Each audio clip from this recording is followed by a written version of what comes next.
북한이 언론 보도를 통해 어제 발사한 미사일은 화성 12형이라고 확인했습니다. 북한은 언론 보도에서 트럼프 미국 대통령 발언을 잡소리라고 모욕했지만 트럼프 대통령은 미국의 무기를 이용해서 북한을 산산조각 낼 수 있다고 위협했습니다. 왕선택 통일외교 전문기자와 함께 한반도 안보 정세 점검해 보겠습니다. 안녕하십니까? 네, 안녕하세요. 북한이 어제 아침 6시 57분에 미사일을 발사하지 않았습니까? 그렇습니다. 어제도 저희가 예상을 했습니다. 화성 12형인 걸로 이렇게 예상을 했었는데요. 정확히 24시간인 오늘 아침에 공식적으로 화성 12형이다 이렇게 확인한 거죠? 그렇습니다. 조선중앙통신 보도를 통해서 화성 12형이라고 확인을 했습니다. 예. 대체적으로 화성 12형이라고 예상을 했지만 화성 14형이다일 수도 있다 이런 전망이 있었고 그런 경우에는 어떤 거기에 대한 의미 부여라든가 이런 것들이 달라지기 때문에 좀 궁금하게 좀 생각했는데 화성 12형이라고 확인을 했습니다. 예. 다만 이제 비행 거리라든가 고도, 좌표, 비행 시간 이런 것들은 생략을 했고요. 예. 발사 목적에 대해서 세 가지로 설명을 했습니다. 미국의 호전성을 제압하겠다. 그리고 이제 작전 수행 능력을 강화하는 차원. 그리고 핵탄두 취급 질서 점검과 행동 절차를 확정한다. 이렇게 세 가지를 댔고요. 예. 이번 발사와 관련한 김정은의 발언 몇 가지를 보도를 했습니다. 예. 중요한 게 핵무력 완성, 거의 종착점에 도달했다. 그다음에 대국이라고 자처하는 나라들이 참으로 답답하다.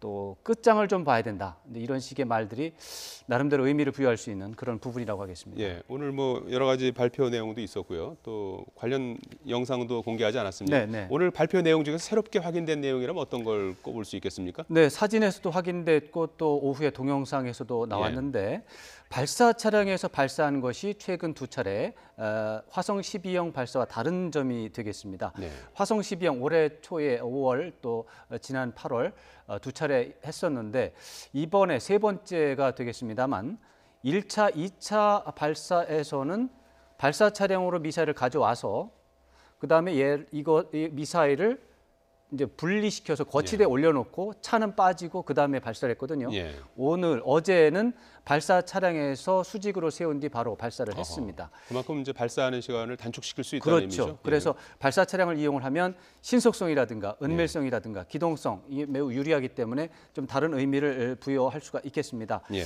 지난해 북한에서 갑자기 발사 차량에서 분리해서 거치대에다 놓고 이제 발사하는 모습을 보여주기 시작을 했는데 어쩌면은 발사하는 과정에서 발사 차량이 파손되는 일이 있었기 때문에 그래서 임시적으로 거치대를 이용한 것 같은데 이런 문제점들을 아마도 기술적으로 개선을 한 게 아닌가 이렇게 판단할 수가 있겠습니다. 예. 어제 저희가 이제 확인한 내용으로는 화성 12형이 일본 상공을 지나서 3,700km 날아간 걸로 맞습니다. 이렇게 확인이 되지 않았습니까? 네. 이 화성 12형의 성능과 관련해서는 새롭게 확인된 내용이 있습니까? 오늘 조선중앙통신 보도에서 이제 그런 부분에 대해서 좀 관심을 갖고 지켜봤는데 예. 아까 말씀드린 대로 구체적인 정보를 공개하지 않았습니다. 예.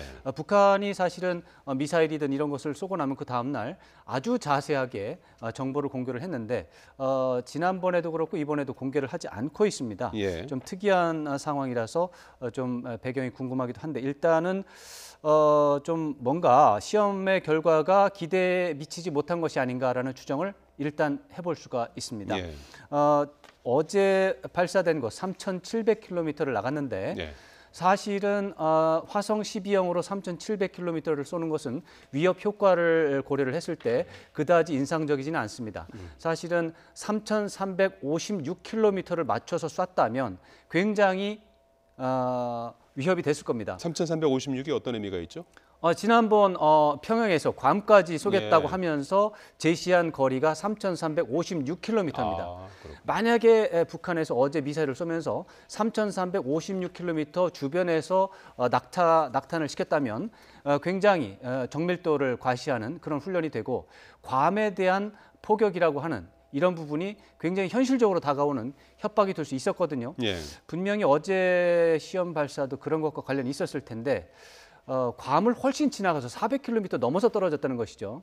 이래가지고서야 괌 포위 사격을 한다는 엄포가 통할 리가 없습니다. 예. 이렇게 되면은 굉장히 미흡하다고 볼 수 있는데 이와 관련해서 미국의 북핵 문제 전문가가 이제 중에 데이비드 올브라이트 박사라는 분이 계십니다. 이 데이비드 올브라이트 박사에 따르면 화성 12형 정밀 타격 능력에서 현저하게 부족하다 이런 판단을 내놨습니다. 예. 좀 굉장히 흥미로운데 화성 12형 미사일의 오차 범위라는 게 있는데요. 오차 범위가 적게는 5km에서 많게는 10km까지 난다 이렇게 얘기하고 있거든요. 예. 3,000km, 4,000km짜리 미사일이라면 1km 오차 범위가 1km 이상 넘어가는 건 좀 심한 거거든요. 아, 그렇습니까? 근데 이제 5km, 심지어 10km까지 얘기하는 예. 것은 이거는 좀 형편없는 정확도다 이렇게 볼 수 있고요. 예. 이렇게 된다면 괌에 있는 앤더슨 공군기지를 정밀 타격하는 것은 뭐 불가능하다 이렇게 봐야 되겠습니다. 예. 그리고 또 재진입 문제도 계속해서 관심사인데 이 부분에 대해서도 조선중앙통신은 오늘 보도를 전혀 하지 않았습니다. 이런 것을 봤을 때 기술적으로는 좀 미흡한 부분이 여전히 남아 있다 이렇게 분석을 할 수밖에 없겠습니다. 예. 자, 화성 12형이 어찌됐든 뭐 정확도는 여전히 떨어지지만 이제 안정적으로 이렇게 발사를 하고 있다. 이제 이런 분석도 있는 것 같고요. 물론이죠. 이번에 거리는 충분히 나옵니다. 지금. 그렇습니다. 그래서 화성 12형 발사의 이제 의미가 되겠는데요. 그 동안에는 이제 시험이라는 표현을 썼는데 뭐 어제부터는 좀 훈련이다 이런 표현을 쓴다면서요? 그렇죠. 어떤 의미가 있는 거죠? 그게 실전 배치된 상황 아니면 시험하는 상황 요 중간 단계에서 아마 용어를 사용하는 것 같은데 예.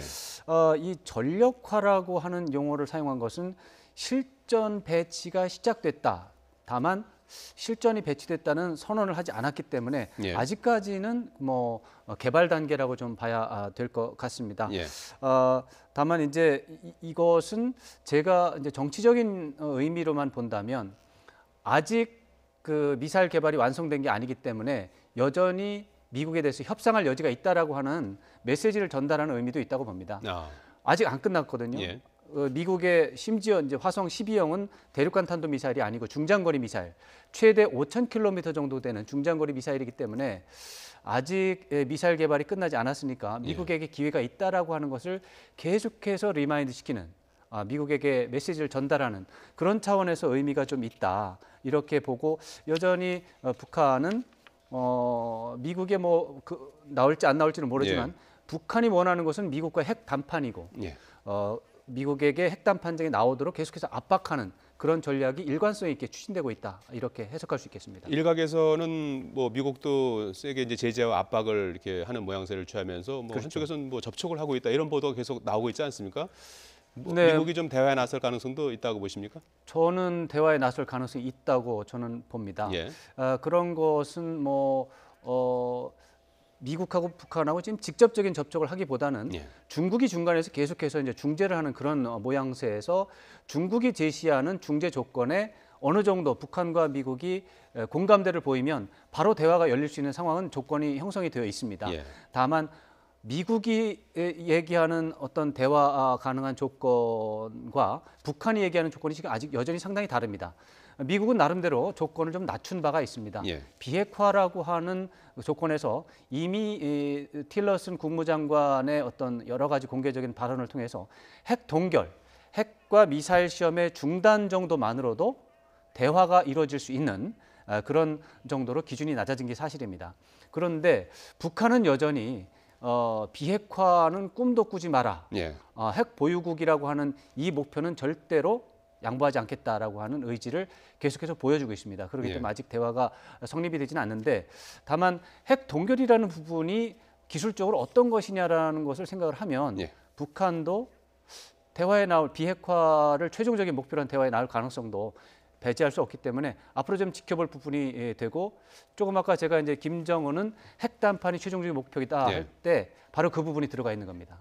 미국이 북한 협박에 어떤 굴복하는 모양새를 보여줄 가능성도 있습니까? 그거는 뭐 불가능한 얘기죠. 불가능한 얘기죠. 뭐 미국의 핵무기가 지금 뭐 6,000개, 7,000대가 되고요. 북한이 가지고 있는 뭐 20개 정도로 추정되는 핵무기가 어느 정도 뭐 20킬로톤짜리도 이번에 보여준 건 한 50킬로톤, 뭐 미국에서는 한 120킬로톤까지 보고 있는데 그런 건 사실이지만 미국이 그런 정도로 뭐 위축돼서 굴복해서 협상에 나서는 건 있을 수 없는 노릇이고 예. 다만 이제 지금 조금 전에 말씀드린 대로 한반도 상황을 관리하기 위해서 또 비확산이라고 하는 또 다른 문제를 관리를 하기 위해서 북한과 협상할 가능성은 언제라도 있고요. 그러나 그 굴복의 형태를 띠는 것은 말도 안 되죠. 트럼프 대통령이 이미 북한에 대해서 굉장한 말폭탄을 오늘 또 쏟아냈습니다. 미국의 무기들을 이용해서 미국의 적들을 산산조각을 낼 수 있다 이렇게 했는데 지금 남아있는 미국의 적 북한 하나밖에 없습니다. 그래서 북한을 산산조각 낼 수 있다라고 협박을 한 그런 상황이 되겠습니다. 예. 허버트 맥메이스터 백악관 국가안보 보좌관이나 이제 니키 헤일리 유엔 주재 미국 대사 네. 뭐 연일 뭐 초강경 발언을 내놓고 맞습니다. 있는 그런 상황 아니겠습니까? 여전히 압박과 관여 이쪽에 일단 중심을 두고 있다 이렇게 봐야 되는 겁니까? 이제 그 지금 말씀하신 것처럼 뭐 예. 산산조각을 내겠다. 뭐 맥메스터 보좌관은 군사 옵션 살아있다. 뭐 니키 헤일리 대사도 그렇게 얘기를 하고요. 예. 이제 압박의 요소가 계속 보이고 있죠. 그것도 초강경 수준인데 그것만 보니까 이제 미국의 대북 정책이 현재 이제 최대 압박과 관여인데 관여는 안 보이고 이제 압박만 보이죠. 근데 조금 아까 말씀드린 대로 관여의 부분은 중국을 통해서 진행이 되고 있습니다. 예. 그런 부분들은 렉스 틸러슨 미 국무장관이 이미 북한에 대한 4가지 체제 보장 발언을 한 게 있는데 거의 뭐 굉장히 충격적인 발언에 해당할 정도로 유화적인 발언입니다. 유화적인 발언이 체제 보장이라고 하는 건 사실 미국에서 그런 말을 한 적이 없는데 그런 것들을 서스럼 없이 몇 차례에 걸쳐서 얘기를 했거든요. 그 4가지 체제 보장 내용이 그런 겁니다. 뭐 북한을 침공하지 않겠다, 흡수 통일을 촉진하지 않겠다, 김정은 체제 전복하는 것을 시도하지 않겠다, 정권 붕괴 같은 걸 시도하지 않겠다. 예. 이건 거의 뭐 북한에서 원하는 모든 내용들이 다 들어가 있는 거거든요. 이러한 것들은 대체적으로 중국이 지금 중재 역할을 하는 과정에서 중재를 성사시키기 위해서 미국에게 요구한 사항들을 어느 정도 수용한 결과라고 봐야 되는 거거든요. 그래서 북한에 대한 압박과 관여라고 하는 2가지가 동시에 진행은 되는데 예. 압박이라고 하는 것은 미국 행정부 고위 당국자들이 직접 행사하니까 그게 좀 크게 보이는 거고 관여라고 하는 부분은 중국을 통해서 하다 보니까 잘 안 보이고 또 이런 것들이 북한의 반응을 보면서 수위 조절을 하고 물밑 쪽의 형태로 나가다 보니까 보이지 않는데 미국은 기본적으로 당근과 채찍이라고 하는 양면 정책 동일하게 진행을 하고 있는 그런 특성을 항상 보이고 있습니다. 예. 지금 뭐 초강경 발언을 쏟아내고 있고 그런데요. 4월 위기설이 있었지 않습니까? 또 8월 위기설 이런 것도 있었는데 이런 위기가 재현될 가능성은 없습니까? 제가 볼 때는 그 정도의 위기설이 또다시 반복되기는 좀 어려울 것 같습니다. 예. 네. 지금 여러 가지 상황으로 봐서 그런 위기설이 다시 나오는 거는 조건이 좀 어렵고 4월 위기설이나 8월 위기설이라고 하는 거는 기본적으로 이제 미국이 한반도에서 한미연합 군사 훈련을 하는 상황 속에서 그 전과 그 후 맥락에서 언론을 통해서 협박을 하고 하는 그런 상황들이 가능했기 때문이거든요. 근데 이제 8월 이제 한미연합 군사 훈련이 이제 종료가 됐고 예. 당분간은 훈련이 없기 때문에 그런 것들이 재현을 시키기는 기술적으로는 쉽지는 않습니다. 우리 정부가 지금 그 대응에 이 상황을 이제 대응하는 데 있어서 좀 무기력한 게 아니냐 그런 이제 지적도 많이 일각에서는 하고 있는데요. 여기에 대해서 네. 어떻게 보십니까? 그런 것들이 사실 이제 많이 나오고 있고 특히 야당 중심으로 이제 무기력하다는 판단이 나오고 있는데 예. 제가 볼 때는 오히려 이런 것들은 좀 당파적인 요소가 큰 게 아니냐 이런 예. 생각을 좀 하게 됩니다. 아무래도 이제 안보 문제, 대북 정책이라고 하는 게 진보와 보수로 나뉘어 가지고 서로 이제 진보 논리, 이제 진영 논리로다가 이제 다루다 보니까 이제 문재인 정부는 진보 정부고 이제 또 보수 진영에서는 뭐 반대를 할 수밖에 없는 예. 그런 것들이 형성이 돼 있습니다. 그런데 이제 제가 볼 때는 이제 문재인 정부가 대통령이 취임한 이후에 북한의 도발을 중단시키겠다. 이런 것들을 이제 어떤 정책 목표로 제시를 한 측면이 있어요. 그런데 북한이 도발하고 안 하는 건 북한의 김정은의 판단이지 우리 문재인 대통령의 희망에 따라서 북한이 도발하고 안 하는 거 아니거든요. 예. 근데 북한이 도발을 하는 것은 거의 뭐 불가피한 북한 입장에서는 지금 핵과 미사일을 최대한 고도화시켜 놓은 다음에 협상하겠다는 뜻이니까 그런데 그걸 도발을 중단시키는 것을 정책 목표로 제시를 하다 보니까 예. 아무래도 북한이 도발하면 문재인 정부가 혼이 나는 특이한 현상이 나타나는 거죠. 그래서 그건 어떻게 보면은 문재인 정부가 초기 단계에서 정책 목표를 좀 잘못 제시를 하는 바람에 부담을 떠안은 게 아닌가, 불필요한 부담을 예. 떠안은 게 아닌가. 우리 이런, 정부도 뭐 전례 없이 강도 높은 대응을 하고 있지 않습니까? 뭐 사실은 굉장히 어제 같은 경우도 강도 높은 6분 뒤에 북한이 뭐 미사일 그 거치하고 이렇게 세우고 하는 걸 다 전날부터 다 보고 있었다는 거 아니에요? 그래서 그렇습니다. 바로 쏘자마자 현무 미사일을 발사하지 않았습니까? 네. 이런 대응은 어떻게 평가할 수 있습니까? 그러니까 지금 말씀드린 대로 문재인 대통령, 문재인 정부 아주 강하게 대응하고 있습니다. 예. 어제 사례도 그런 사례가 되었는데 6분 만에 발사한 것은 상당히 신속하게 발사를 했다고 볼 수가 있고요. 예. 무엇보다도 북한의 미사일 발사 상황을 계속해서 보고 있었다라는 것을 보여준, 반증하는 것입니다. 예. 여기에서 한 발만 더 나간다면 예를 들어서 북한의 미사일을 계속 관측하고 있다가 북한이 미사일을 발사하기 3분 전에 우리가 먼저 현무 미사일 발사 훈련을 한다면 이것은 북한의 미사일 위협을 100% 무력화시키는 효과가 납니다. 예. 왜냐하면 3분이면은 도착합니까? 3분이면은 북한 미사일을 파괴할 수 있습니다. 예. 3분 이내에 북한 미사일이 파괴가 되기 때문에 예. 전쟁 중이라면 예. 파괴된 겁니다. 3분 전에 쏜다면. 예. 그 뒤에 북한 미사일이 쏘고 뭐 4,000km 나간다 뭐 이런 게 나와도 그것은 의미가 없습니다. 예. 이미 전쟁 중이라면 그 미사일은 파괴된 후기 때문입니다. 예.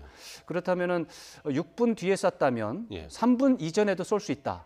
그렇게 그것을 볼수 보여준다면 예. 북한의 지금 미사일 협박이라고 하는 거는 굉장히 그 무기력화되는 그런 효과가 나올 수도 있습니다. 예. 다만 이건 기술적인 얘기고 이제 전에 말씀드린 것처럼 뭐 보수와 진보는 아니어가지고 어떻게 해도 지금 요게 이제 비판을 하겠다고 하는 마당에 이런 것들을 아무리 보여줘도 소용이 없습니다. 그래서 초당적인 대북 정책 시스템 언제나 강조를 해도 예. 부족하지 않다고 생각합니다. 예. 왕선택 YTN 통일외교 전문기자였습니다. 잘 들었습니다.